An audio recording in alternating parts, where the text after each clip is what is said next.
Welcome back to Fantasy 1.0. Today we're going to talk about DraftKings and how to win in daily leagues.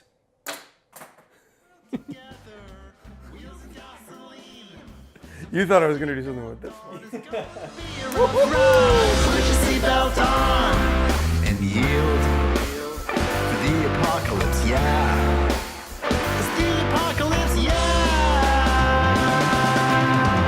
I've been asked on Twitter, I put a daily lineup on Twitter. I play every day, DraftKings in particular, and people have been asking sort of how do I set things up? I mean, I don't win every day, but I'm pretty successful at it, relatively.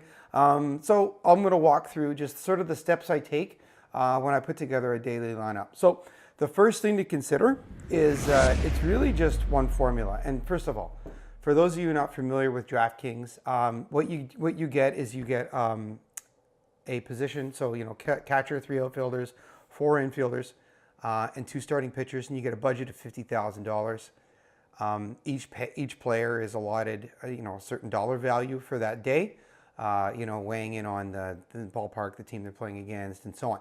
Obviously, a guy like Mookie Betts is going to be more expensive than a guy like Devin Travis. So what you need to do is you need to find, and this is the big thing, is it's projected production over their salary. That equals their value, right? That's really what you're trying to do. You're trying to squeeze the most value out of these players on that given day.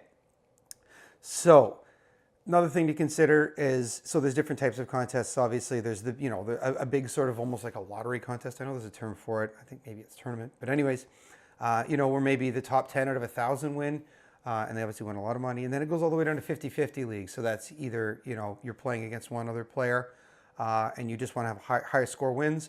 But it could also be, 20 teams in that league or 20 players, and the top 10 get paid out. Those are called 50-50. So you're obviously going to want to factor that into, sort of upside or better said, floor and ceiling when you're selecting these players. So what you have to do now, and typically, so you go over the scoring, become really familiar with how players are scored, how there's more value in a home run than there is in a stolen base, because that's going to help you with your perception on how these players are going to perform that day. Again, I'm talking about strategy today. You can always just go on, XM radio and Twitter and all these, different sources and hear from the experts who they think is going to be a good player that day. Now, a lot of other people are going to be doing that, so you're going to have a lot of teams with the same players. B is you're reliant on somebody else. I'm going to show you how I do it and how I evaluate it. So first things first is the 2 starting pitchers you're going to select.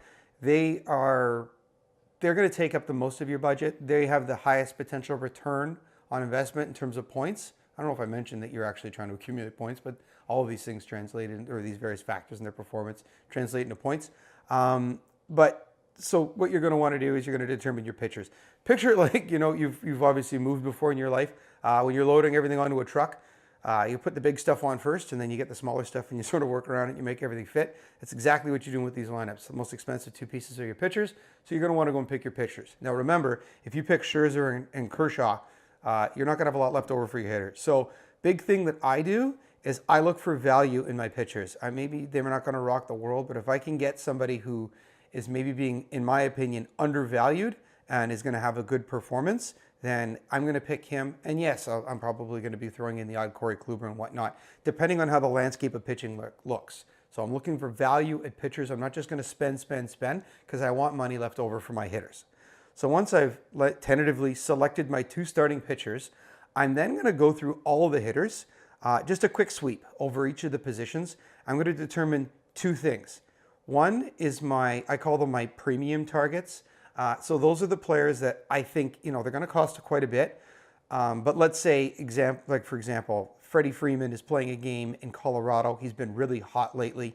And the starting pitcher for Colorado is terrible. Balls fly out of Coors Field, we know that. And, you see some value. He's not the most expensive first baseman. He's a target. So, go through and just pick a few guys, 3 or 4, say, I want these guys on my team. They're premium players, but I think they're going to have big days. And then after that, go through everything in its entirety and look for, I call these guys sort of the budget value players. So look for the guys that have been performing well lately. that you think are undervalued. They're delivering a lot of points per game. They've got a good situation in that particular game, so a good ballpark.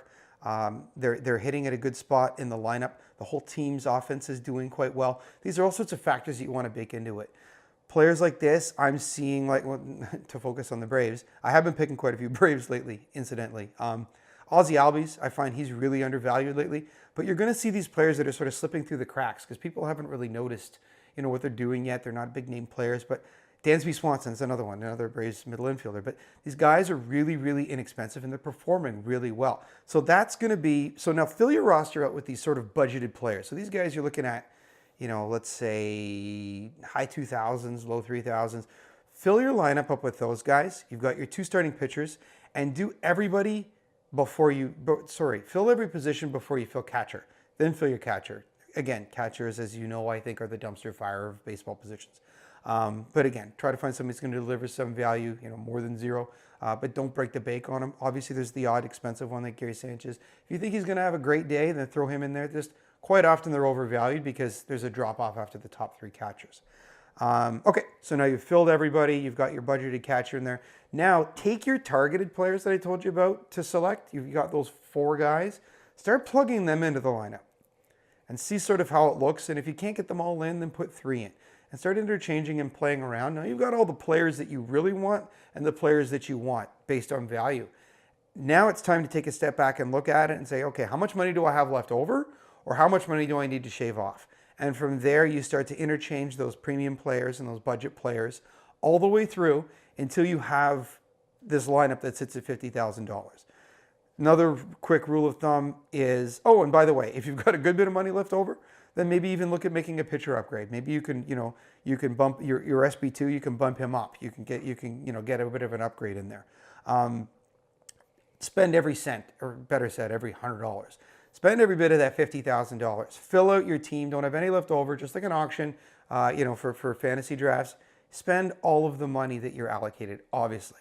Another rule of thumb, very important, is only commit to entering contests once you've created this lineup when you know, A, that the player is indeed playing, very important, and B, a very important determining factor is where they're hitting in the lineup. So it's great that the opposing pitcher is weak. The ballpark is a strong hitter's ballpark.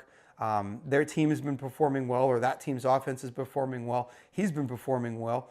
But if he's hitting 9th, he has a lot less value than a player of the same price in a similar landscape or situation that's hitting 1st or 2nd, right? Obviously, he's going to be hitting amongst better hitters. He's going to be hitting at the top of the lineup, which means typically he's going to get one more at bat than somebody that's hitting down at 9th.